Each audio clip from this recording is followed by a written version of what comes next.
When I was a sophomore in college, I heavily thought about where I wanted to be and how I wanted to navigate life, and that was the year you had to choose your major.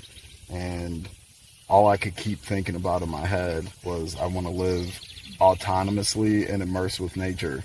So that's extremely vague, right? Like, didn't have any concrete elements attached to it, but that's what I knew I wanted. And I always knew that you could farm, but I had the conventional thought that you had to have thousands of acres to grow food for mass, like more commercial production. But when I bought the acreage, I knew that I had to at least start with the land, right? Like, to get that autonomy and that immersion with nature. So bought the land in 2015. I knew of the book 5 Acres and Independence, but it was like, to me, I thought that was maybe a tad bit archaic in the way our world functions now, because of all the components we deal with and different variables we have to succumb to. But I looked up, what can you do on 5 acres? And I came across John Martin Fortier. He has Les Jardins de Greylanet. In Quebec. Yeah, Saint Armand, Quebec. And him and his wife were farming 1.5 acres. I think they expanded it to 10. But on 1.5 acres, they were grossing $150,000 a year. So I was like, oh, I guess I can go be a farmer. So I took a small farm planning and design class with Farm School NYC, and then I got into the Grow NYC Farmers Beginning program. Oh, in New York, okay, New York City. And then I was like, well, time to go. Time to venture and start this, bring conception into reality. And we just left, and that's what I've been doing since 2016, 2017. Wow, that's awesome.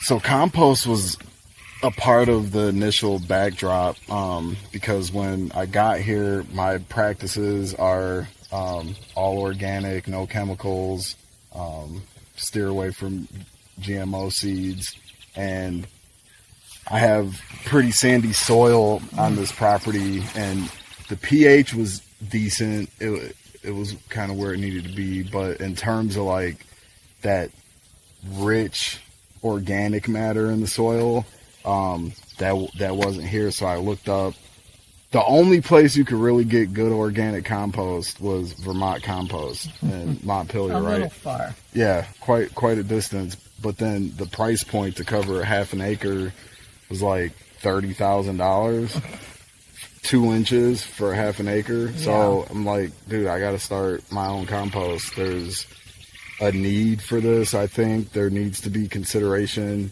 to a more like regenerative way of living and thoughts towards a more circular economy and more healthy, nutritiously dense food.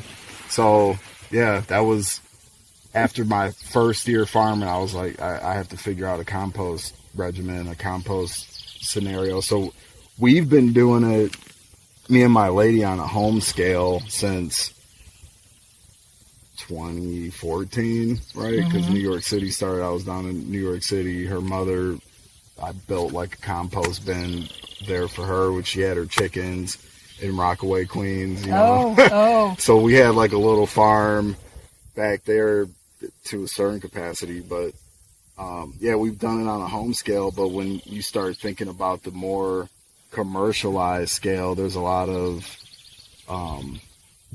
barriers to entry, if you will.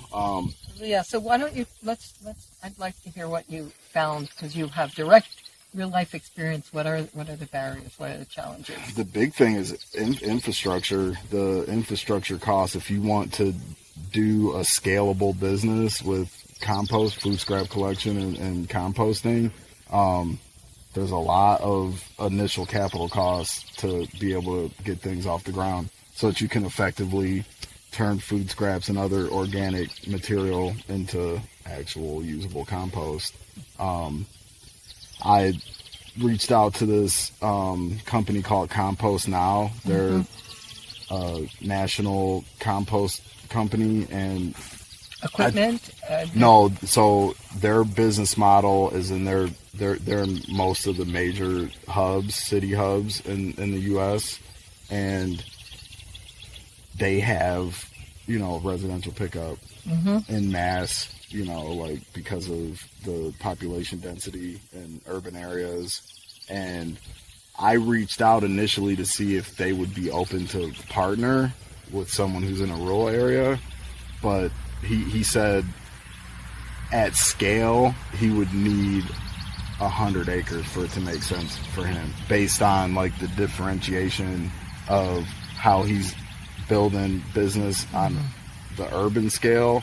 To do that same business in a rural area, you would need 100 acres. So that part was kind of okay. I don't have 100 acres, I have 5. And then I really thought that because of you were talking about the challenges to set up a composting operation. It's I mean, you could set up a home composting operation for just about nothing. Yeah, indeed. But you're talking about scale. At a commercial level. So let's tap into the recent legislation that was passed in New York State, the Food Donation and Food Scrap Recycling Act of 2019. Yeah. So that posits that any large food waste generator, meaning folks who produce more than 2 tons of waste per week. So to handle that level of volume within a 23-mile radius, if you get 4, 5, 6, 7, 8 tons a week, you need heavy equipment. You need shredders and grinders to be able to mix the brown nitrogen-rich matter, carbon-rich matter into the compost heap, and doing it by hand is just not feasible. I did get excited about the potential of maybe corralling volunteers, because the Red Hook Community Farm down in Brooklyn, they get tens of thousands of volunteers that hand turn compost for them on a quarter of an acre, and they produce an immense amount of compost. Right. The community compost movement is very exciting, but it's kind of hard. You don't have tens of thousands of people in the whole county here. Absolutely. Yeah. Yeah. So, and you're rural. I mean, I've thought about that too, but I'm very rural, so I'm not like getting a lot of people saying, I want to help you with your garden. Yeah. So it's a challenge. I mean, even if there was an injection of, at least in my situation, of $100,000, that could help, but it's still shifting the behavior of the consumer. I ran an ad on Facebook. I went out and was talking to folks, and I literally had no reception for a month. Nobody reached out, said we're interested in composting, we're interested in engaging. Food scrap collection at the price point that was offered, $25 a month for 2 pickups a week. And I talked 2 pickups a week. Wow. I mean, 2 pickups a month. Sorry. And it's really been now thinking about the scope, and I know you kind of don't agree with it, but a private-public partnership so that there could be state dollars that support a transition into a more circular economic model with municipal food scrap collection. Well, what I would say is the thing that probably would move it along the most would be if the cost for garbage collection would go down to reflect the diversion for food scraps.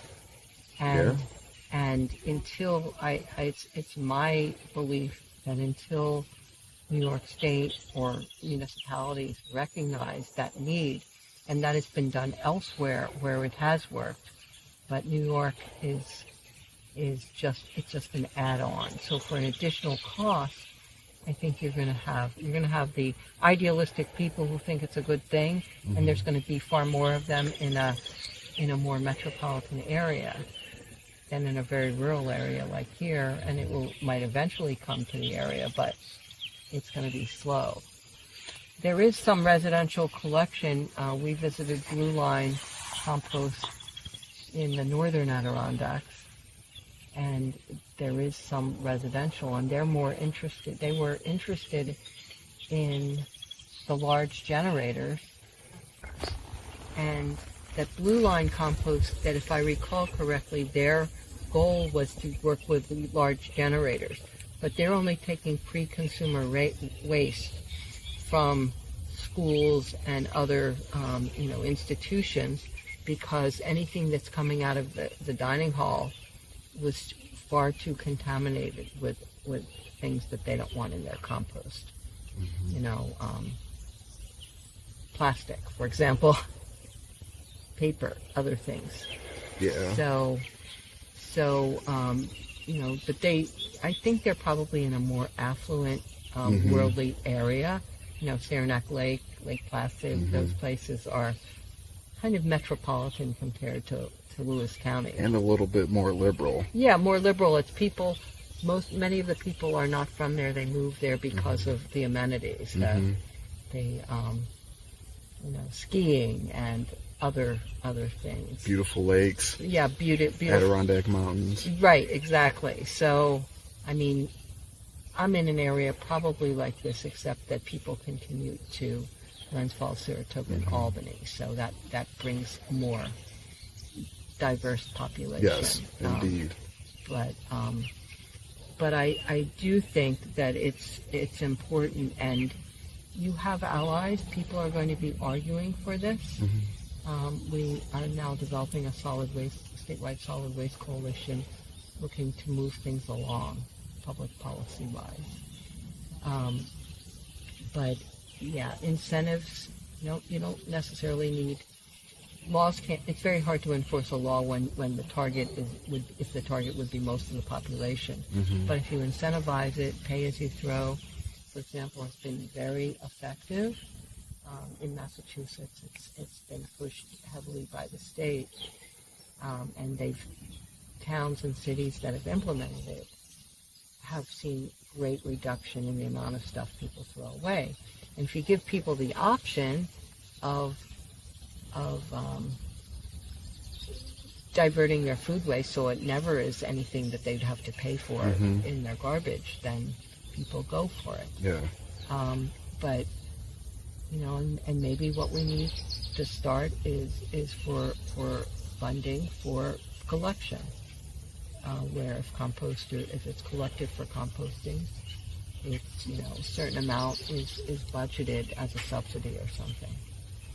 Yeah, I think that could be beneficial. Also, it can be based on weight. Like, even though folks are diverting and creating 2 different waste piles, potentially 3, 4 if you include other recyclable materials, you just have to build the infrastructure for that diverted waste to go. And up here in the rural North Country, it's pretty regular that folks go to different dumps and transfer sites to deal with their waste.